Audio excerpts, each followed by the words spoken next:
silenzio rotto solo dai passi dei tanti cittadini, famiglie, bambini, anziani che hanno voluto esserci nel venerdì santo alla Via Crucis lungo le fortificazioni di Ceneda sul Colle di San Paolo.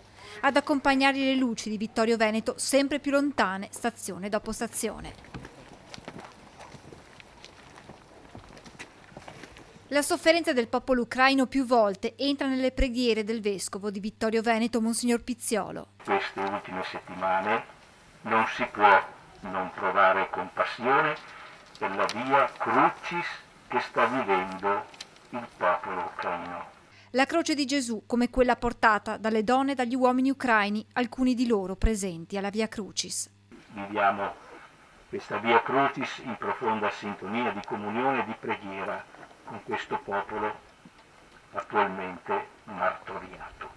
Sono tante le Via Crucis dentro e fuori le nostre case, vicine o lontane nel mondo, le parole del vescovo. Come lo Yemen, la Siria, l'Etiopia. Ripeto, tacciano le armi. E irrompono, man mano che si percorrono le stazioni, le storie di chi scappa dai bombardamenti, come quella di Sasha, 9 anni, bimba di Irpin, che durante un attacco ha perso il padre, mentre a lei, rimasta ferita, è stato amputato un braccio. Con la mamma è riuscita a raggiungere l'Italia e in ospedale ha conosciuto una bimba italiana, Martina, di 14 anni. L'ha sostenuta con il sorriso, poi con alcuni disegni, infine con brevi testi tradotti sul cellulare.